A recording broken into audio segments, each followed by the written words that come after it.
దేవుని యొక్క వాక్యాన్ని చదువుకుందాం. ఈ యొక్క ఆదివారం ఆరాధన వర్తమానంలో ఉదయకాల సమయంలో దేవుని యొక్క వాక్యం మార్కు సువార్త 4వ అధ్యాయము 30 నుండి 41 వరకు ఉన్నటువంటి వచనాలను మనం చదువుకొని ఈ యొక్క వచనం నుండి మనం ఈ వాక్యాన్ని మనం ధ్యానం చేసుకుందాం, నేర్చుకుందాం.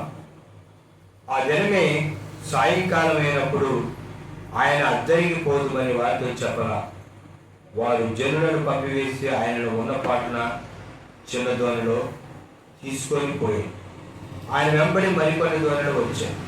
అప్పుడు పెద్ద తుఫాను రేగి ఆయన ఉన్న దోణి మీద అలలు కొట్టినందున దోణి నిండిపోయి ఆయన దోణి అమరమున తలగాడ మీద తలవాల్చుకొని నిద్రించుండెను. వారు ఆయన లేపి, బోధకుడా, మేము నశించిపోతున్నాము, నీకు చెప్పలేదా అని ఆయనతో అని. అందుకే ఆయన లేచి గాలిని గద్దించి నిశ్శబ్దమే ఓడిపోయిన శబ్దం చెప్పగా గాలి అడిగి మీకు నిమ్మరమైన. అప్పుడు ఆయన, మీరు ఎందుకు భయపడుతున్నారు, మీరికను నమ్మిక లేని ఉన్నారా అని వారితో చెప్పారు. వారు మిక్కిలి భయపడి ఎవరో గాలి సముద్రము ఈయనకు లోపడుతున్నామని ఒకరితో ఒకరు చెప్పుకోండి. చదువుకున్నటువంటి లేఖన భాగం ప్రభువైనటువంటి యేసుక్రీస్తు వారు శరీరధారిగా ఉన్నటువంటి దినాల్లో యేసుక్రీస్తు వారు ఆయన పుట్టింది యోధా బెత్లెహేములో, పెరిగింది గలిలయలోని నజరేతులో యేసుక్రీస్తు వారు పెరిగారు. ఈ చదవబడినటువంటి లేఖన భాగం గలిలయ సముద్రం, దానికి గలిలయ సరస్సు, గెన్నేసరేతు సరస్సు, తిబేరియా సముద్రము లేదా సరస్సు అని పేర్లు రాయబడ్డాయి. ఇక్కడ ఈ వాక్య భాగంలో మనం నేర్చుకోవాల్సిన విషయాలు ఏంటి? ఈరోజు మన యొక్క వాక్యాంశం ఏంటంటే యేసు ఉన్నటువంటి దోణి. ఏంటిది? యేసు ఉన్న దోణి. ఇది ఈ దినం మన యొక్క వాక్యాంశం.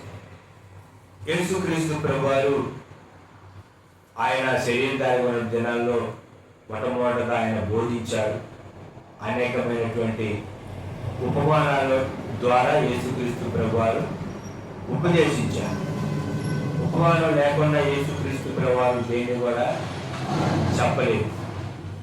అందరికీ అర్థమయ్యేటట్టు ఉపమాన రీతిగా యేసుక్రీస్తు ప్రభువారు బోధించారు.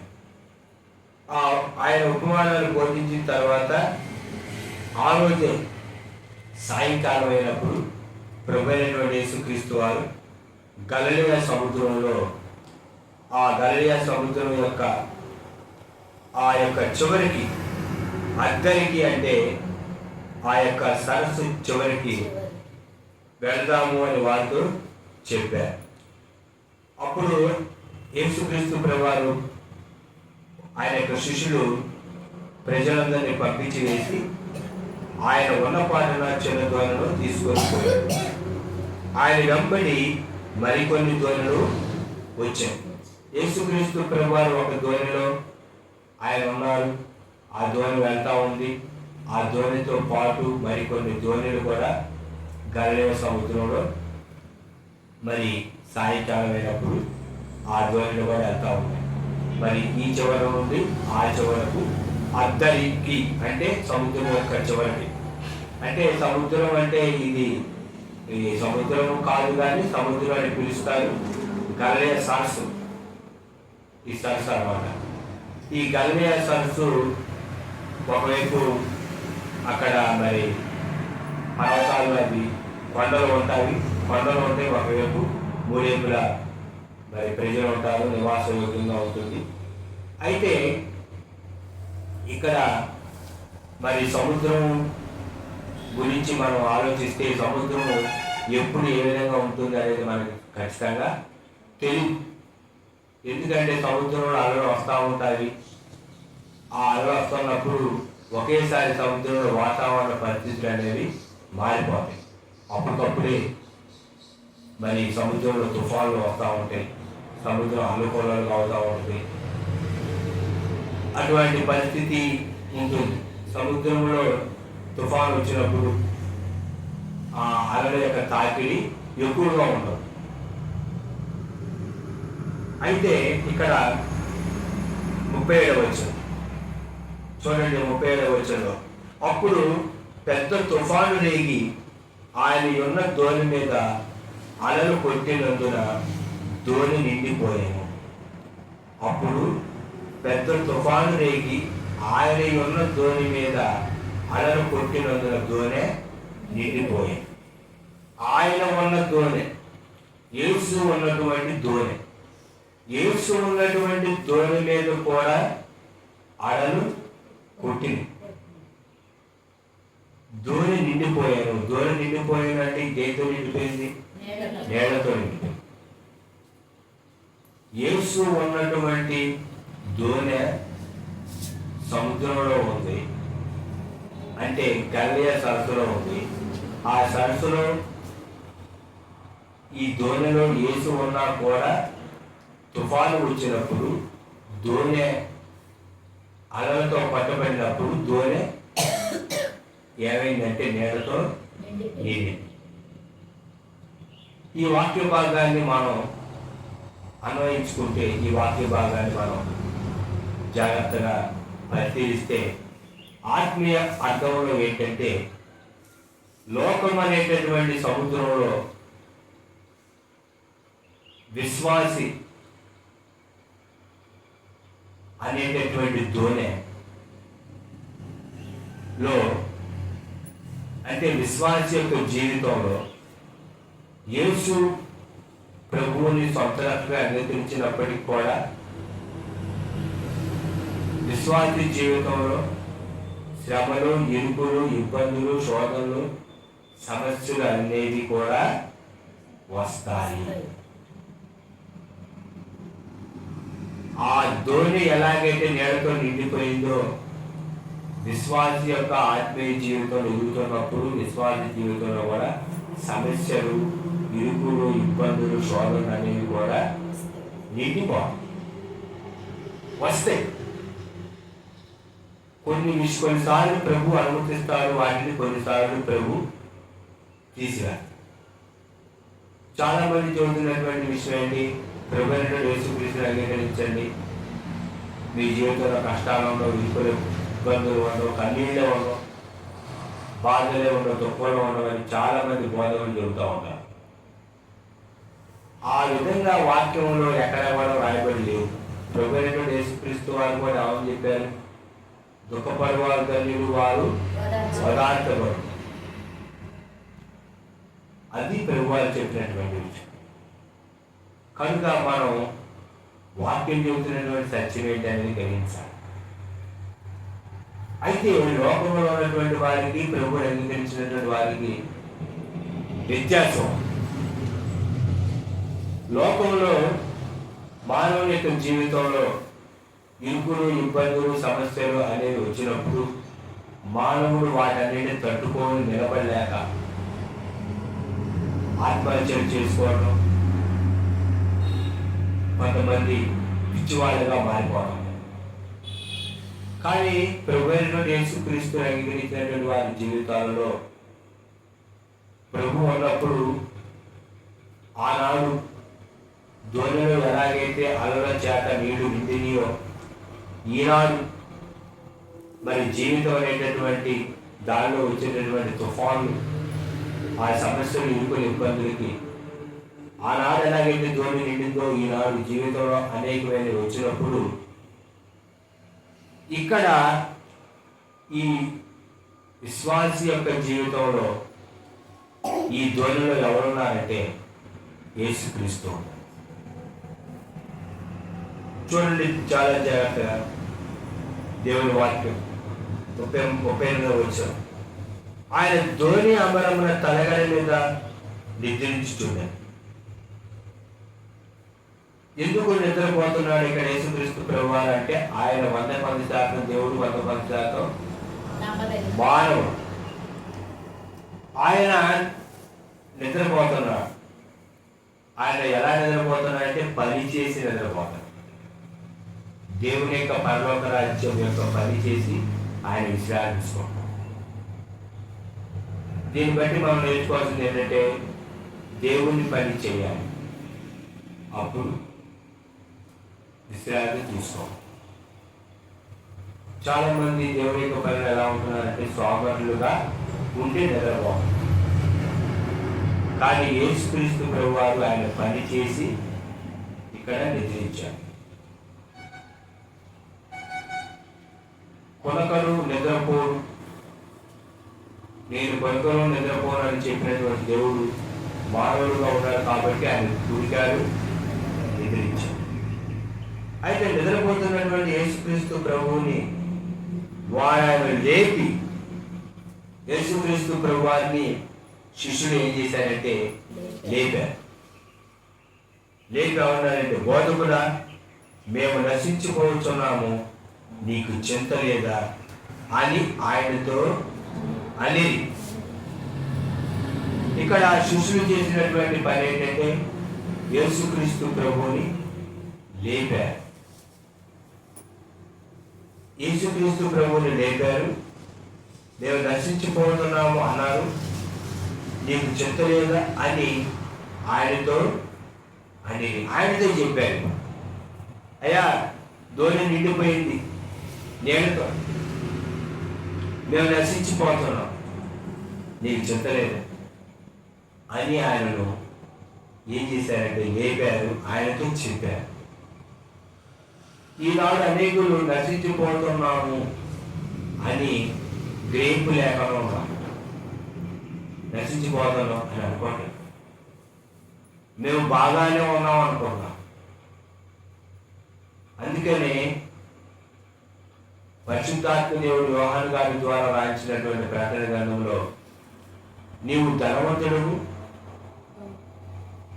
అని అనుకుంటున్నా ఉన్నావు, నువ్వు ధనవంతుడు అనుకుంటా ఉన్నావు, నువ్వు దరిద్రుడు దిక్కులేని వాడు అని అనుకోవట్లేదు అని చెప్పాడు. చాలా మంది అనుకుంటారంటే మేము బాగానే ఉన్నాము కదా, మేము ఎక్కడ నశించుకోతున్నాం, మంచిగా తింటున్నాం, మంచిగా తిరుగుతున్నాం, మంచిగా కోరుకుంటున్నాం, రెస్ట్ తీసుకుంటా ఉన్నాం, అంతా బాగానే ఉంది కదా, ఎక్కడ నశించుకోవడం అనుకుంటున్నాం. కానీ నీ ఆత్మ నశించిపోతుంది, నీవు ప్రభువుని అంగీకరించకపోతే నువ్వు నిత్య నరకాన్ని వెళ్తా ఉన్నటువంటి సత్యాన్ని నువ్వు ఈ యొక్క ఉదయకాల సమయంలో గ్రహించాలి. ఇక్కడ ప్రభు అయినటువంటి యేసుక్రీస్తు శిష్యులు చేసినటువంటి పని ఏంటంటే వాళ్ళు నశించిపోతున్నాము అని వాళ్ళు తెలుసుకున్నారు. ఆ తుఫాను వచ్చినప్పుడు వాళ్ళు మరి దోణి నీళ్ళతో నిండినప్పుడు ఆ దోణి మునిగిపోద్దామని అనుకున్నారు. వెంటనే వారు చేసినటువంటి పని ఏంటంటే ప్రభు అయినటువంటి యేసుక్రీస్తు వారిని లేపారు. ప్రభు అయినటువంటి యేసుక్రీస్తు వారికి వాళ్ళు ఏం చేశారంటే ఆయనతో చెప్పారు. కనుక ఈనాడు అనేకులు ఏం చేస్తారంటే యేసుక్రీస్తు ప్రభుకి చెప్పడం అంటే ప్రభు అయిన యేసుక్రీస్తుకు ప్రార్థన ఆయన చెప్పరు. జీవితంలో సమస్యలు ఇరుకులు ఇబ్బందులు వచ్చినప్పుడు కొన్ని సమస్యలు మనం పరిష్కరించుకోవడానికి అవకాశం ఉంది, కొన్ని సమస్యలు మనం పరిష్కరించలేనటువంటి సమస్యలు. అటువంటి వాటిని ప్రభు సన్నిధిలో మనం ప్రార్థించినప్పుడు ప్రభు వాటిని ఏం చేస్తారంటే పరిష్కరిస్తారు. అన్ని సమస్యలను మంచి పరిష్కరించుకుంటే దేవుడి యొక్క అవసరత లేదు. అన్నిటినీ మంచి పరిష్కరించుకోలేడు. అన్నిటినీ మానవుడు పరిష్కరించుకునేటటువంటి సామర్థ్యం అనేది మంచికి లేదు. అన్ని సమస్యలు పరిష్కరించగలిగినటువంటి దేవుడు ఆకాశంలో ఉన్నాడు. కనుక మనము చేయవలసినటువంటి పని ఏంటంటే ప్రార్థన చేయాలి. ఇక్కడ ఈ యొక్క వాక్య భాగంలో మనం నేర్చుకోవాల్సిన విషయాలు ప్రార్థన చేయాలి. తర్వాత అందుకని లేచి గాలిని గద్దించి నిశ్శబ్దమై ఓరకొండమని సముద్రం చెప్పగా గాలి అడిగి మిక్కిలి నిమ్మలమాయను. ఎప్పుడైతే ప్రభువైన యేసుక్రీస్తు వారు ఆయన లేపారు, శిష్యులు ఆయనకి చెప్పారు. ఆయన లేచి చేసినటువంటి మొదటి పని ఏంటంటే గాలిని గద్దించారు. ప్రభువారు గాలిని ఏం చేశారయ్యా అంటే గద్దించారు. చూడండి, వాస్తవంగా తుఫాను వచ్చినప్పుడు ఎప్పుడైతే గాలి మరి అది వేగంగా వేచటం అనేది ఎప్పుడైతే తగ్గిందో అప్పుడు మరి వర్షం పడటం అనేది కూడా నిదానంగా ఆగిపోం. ప్రభువారు చేసినటువంటి పని గాలిని కల్పించి సముద్రాన్ని నెమ్మడించమని చెప్పాడు. ఎప్పుడైతే గాలి అడిగిందో సముద్రం అయిపోయింది, నెమ్మడమైంది. గాలి ఎక్కువగా ఉన్నప్పుడే సముద్రంలో ఏమైంది, వాయుగుండంగా తుఫానుగా మారి వాయుగుండం అది సుడిగాలిగా మారి నీళ్లు తిరిగి అప్పుడు వాయుగుండంగా మారి తుఫాను ఏర్పడి. ఎప్పుడైతే గాలి తక్కువగా ఉంటుందో అప్పుడు తుఫాను అనేవి ఎక్కువగా ఏర్పడు. ఇక్కడ యేసుక్రీస్తు ప్రభువారు సర్వాధికారి అయినటువంటి దేవుడు. అందుకని వాక్యం ఏమని రాబోతుంది, ఆయన సర్వాధికారి అయి ఉండి ఆయన సర్వాధికారి దేవుడై ఉండి నిరంతరం స్తోత్రమై ఉన్నాడు. వాక్యంలో రాబోతుంది. యేసుక్రీస్తు ప్రభువారు సృష్టికర్త. ఈ యొక్క పంచభూతాల మీద యేసుక్రీస్తు ప్రభువుకి అధికారం ఉంది అనేటటువంటి వాస్తవాన్ని మనం ఈ యొక్క సందర్భంలో ఈ యొక్క భాగంలో మనం నేర్చుకోవచ్చు.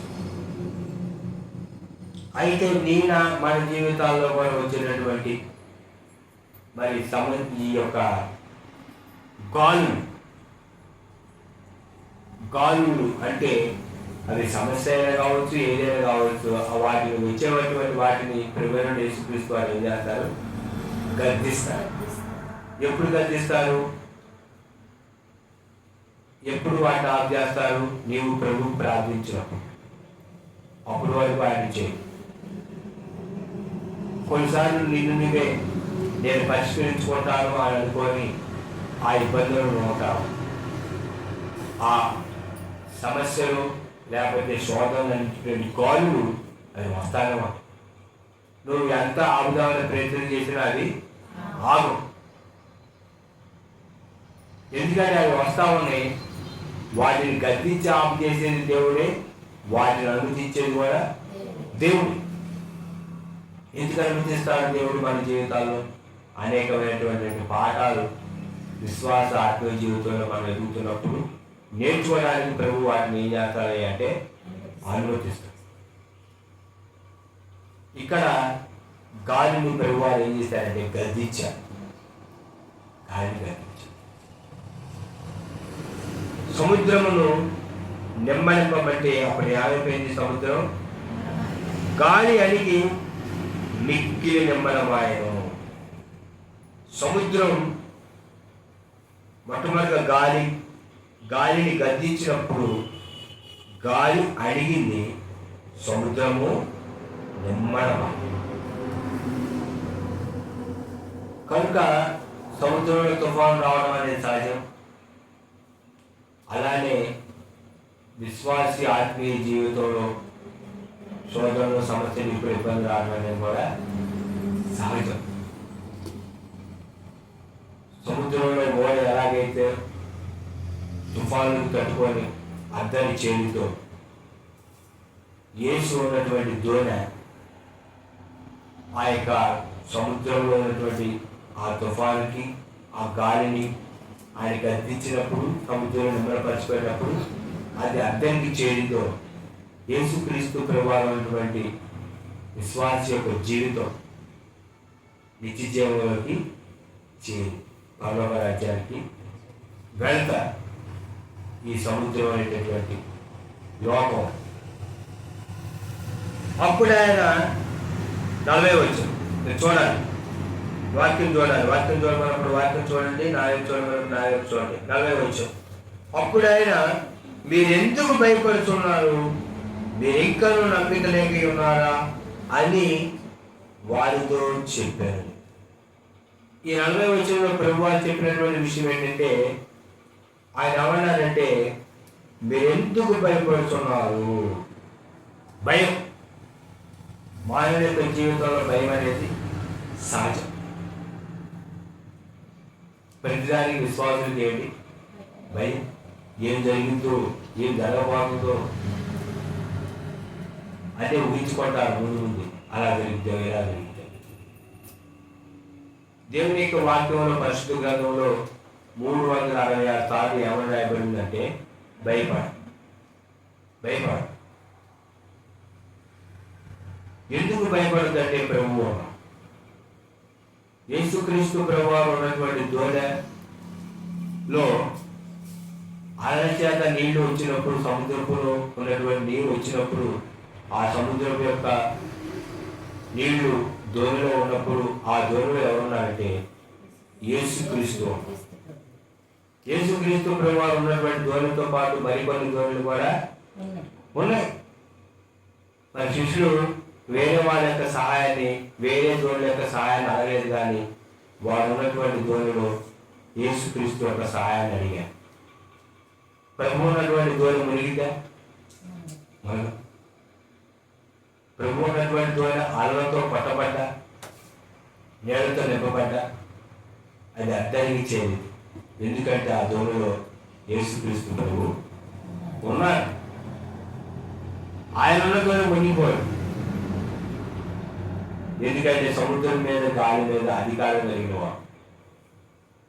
కనుక యేసుక్రీస్తు ప్రభు నీ జీవితంలో ఉంటే నువ్వు లోకంలో కలిసిపో,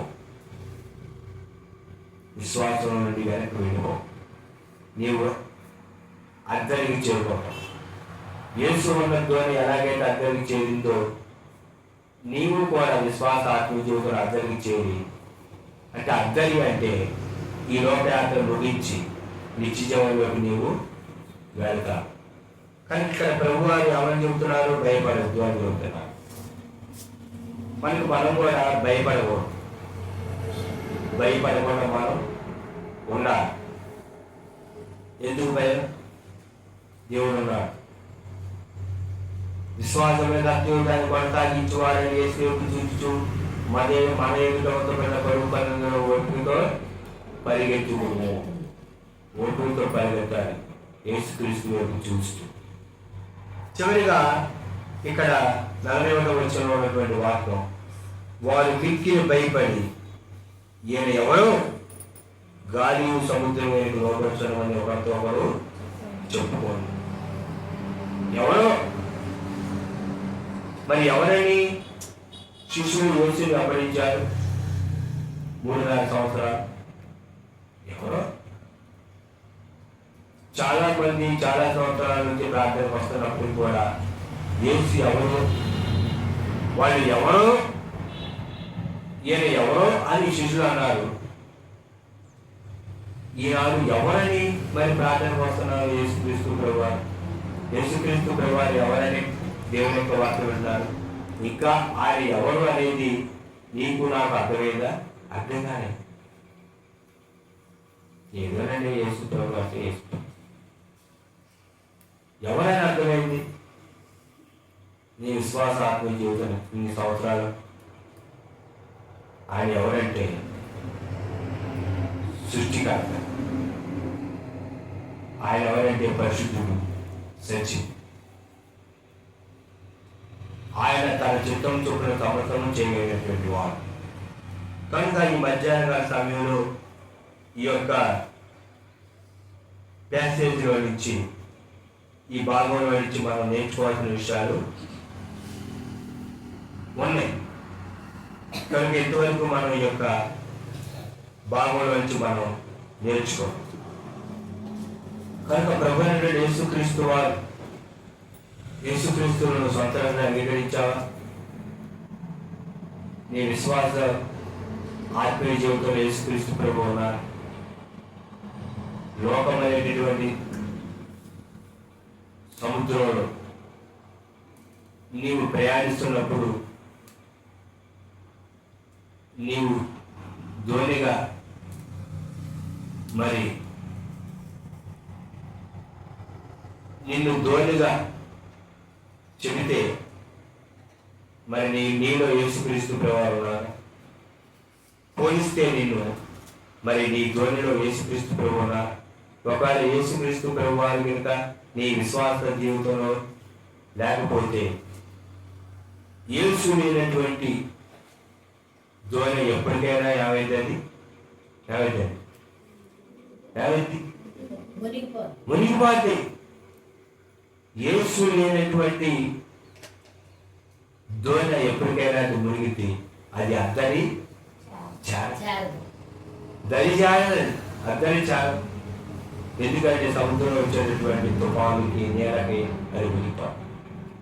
అదే యేసు ఉంటే సముద్రంలో తుఫాను వచ్చినా, గాలి వచ్చినా, అలలతో దోణి నిండినా ఆ దోణను అద్దని చేర్చగలిగినటువంటి యేసుక్రీస్తు ప్రభువారు ఉన్నారు. యేసుక్రీస్తు ప్రభువారు కనుక విశ్వాసి ఆత్మీయ జీవితంలో యేసుక్రీస్తు ప్రభువారు ఉన్నారు. ప్రభు ఉన్నటువంటి జీవితం ఏది ఇబ్బంది వచ్చినా, ఇబ్బంది వచ్చినా, సమస్యలు వచ్చినా, శోధనలు వచ్చినా వాటన్నిటి తట్టుకొని నిలబడినటువంటి శక్తి సామర్థ్యాలు ప్రభు యేసుక్రీస్తు వారు మనకి అనుగ్రహిస్తారు. ప్రభు అనుమతితోనే ఏదైనా వచ్చింది. వాళ్ళు వచ్చింది ఏదైనా ఉందంటే దాన్ని గద్దించి మన విశ్వాస ఆత్మ జీవితంలో సమాధానంతో మనల్ని నెమ్మలపరచగలిగినటువంటి యేసుక్రీస్తు వారు ఉన్నారు అనేటటువంటి సత్యాన్ని ఈ యొక్క మధ్యాహ్న కాల సమయంలో మనం గ్రహించాలి, గుర్తించాలి. కనుక ప్రభు అయినటువంటి యేసుక్రీస్తు వారి యొక్క ప్రాణ త్యాగాన్ని గుర్తించినటువంటి నీ జీవితంలో మరి ఇంకా నీవు యేసును సొంతంగా అంగీకరించావా, అంగీకరించలేదా? నీ యొక్క విశ్వాస జీవితం లేదా నీ జీవిత ప్రయాణంలో ఈ లోకమైన సముద్రంలో ప్రయాణిస్తుంటే నీ జీవితంలో యేసుక్రీస్తు ప్రభువు ఉన్నారు. యేసు ఉంటే నీ జీవితం ఈ లోకయాత్ర ముగిస్తే నిత్య జీవనంలో వెళ్ళిపో అందరి చేరి. ఒక యేసు లేకపోతే ఈ లోకంలో నీ దోణె అంటే నీ జీవితం మునిగిపోతుంది. అది దరి చేరదు, నిత్య జీవానికి వెళ్ళం, నిత్య అగ్నికి వెళ్తాం. కనుక ఈ విధమైనటువంటి ఆత్మీయ సత్యాలను మార్కు సువార్తలో దేవుడు మార్కు ద్వారా రాయించాం. మార్కు సువార్త 18 అధ్యాయాలు, 4 సువార్తల్లో ఆ యొక్క సువార్త 18 అధ్యాయాలతో కూడినటువంటి సువార్త చిన్న పుస్తకం. యేసుక్రీస్తు ప్రభువారు చేసినటువంటి సేవ, ఆయన చేసిన అద్భుతాలు, ఆయన చేసిన సూచక్రియలు ఈ యొక్క పుస్తకంలో పరిశుద్ధాత్మ దేవుడు రాయించారు మార్కు గారి ద్వారా. ఈ మార్కు సువార్తలో యేసుక్రీస్తు ప్రభు ఆయన సేవకుడు అనేటటువంటి సత్యాన్ని, మనిషి కుమారుడు పరిచర్య చేయడానికే వచ్చాడు కానీ పరిచర్య చేయించుకోవడానికి రాలేదు. అనేకుల కొరకు తన ప్రాణాన్ని క్రయధనముగా చెల్లించడానికి యేసు వచ్చాడు. ఆయన ప్రాణం పెట్టాడు, రక్తం కార్చాడు, సమాజ చేయబడ్డాడు, తిరిగి లేచి ప్రభుత్వాలయ్యాడు. ఆయన సేవ చేశాడు, పరలోక రాజ్యాన్ని గురించి ప్రకటించాడు, ఆయనను విశ్వసించిన వారిని రక్షించాడు.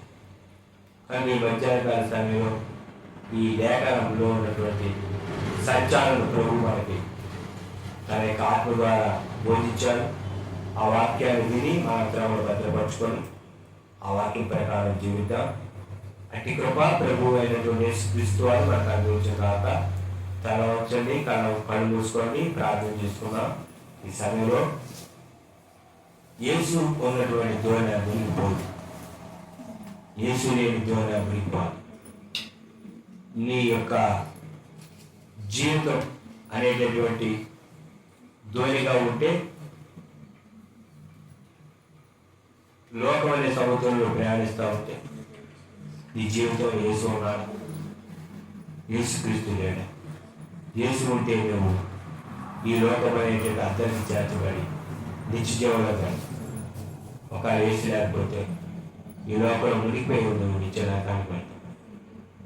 ప్రభు నీ కొరకు ప్రాణం పెట్టే రక్తం కాల్చాడు, నశించిపోతే నిన్ను రక్షించడానికి ఆయన సిద్ధంగా ఉన్నాడు.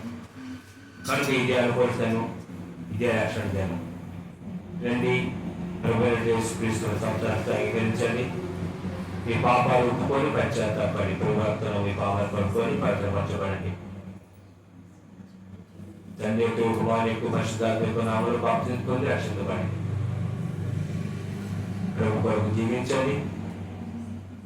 ప్రభు రాకుడు సిద్ధపడండి. అటు కృప ప్రభువుల గురించి కాక ప్రార్థన చేస్తున్నాం. అందరూ తల నుంచి కలుగుతున్నట్టు ప్రార్థన. భూమి ఆకాశాలు సృష్టించినటువంటి తండ్రి, మీరు వాక్యంలో ఉండే అనేక విషయాలు మీరు మాకు నేర్పించారు. మీ మాట ప్రకారం నడుచుకుంటూ నాకు మాకు సహాయం చేయండి. మీ చిత్తం నా మా జీవితాన్ని నెరవేర్చుకోండి. యేసుక్రీస్తు నామములో నడుచుకున్నాను తండ్రి, ఆమేన్. మన ప్రభువు రక్షకుడైన యేసుక్రీస్తు నామములో అందరికీ వందనాలు. దేవుని వాక్యాన్ని వినండి, ఆత్మీయంగా ఎదగండి. ప్రభువైన యేసుక్రీస్తు సొంత రక్షణకు అంగీకరించండి. మీ యొక్క అమూల్యమైనటువంటి సలహాలు సూచనలు కామెంట్ రూపంలో తెలియజేయండి. మీ ప్రార్థన అవసరాలు మా యొక్క ఫోన్ నెంబర్కి ఫోన్ చేయండి. మీ కొరకు ప్రార్థన చేస్తాం. ఈ విధంగా జరుగుతున్నటువంటి పరిచయాలను మీరు బలపరచండి. ఈ యొక్క వాక్య సత్యాలు విని నేర్చుకొని ప్రభు కొరకు జీవించండి. ఈ కృప ప్రభు మనకు అనుగ్రహించిన తర్వాత మా యొక్క వీడియోలో మీ ముందుకు అంతవరకు ప్రభు కృప తోడే ఉండగాక. అందరికీ వందనాలు. యేసుక్రీస్తు నామములో ఆమేన్.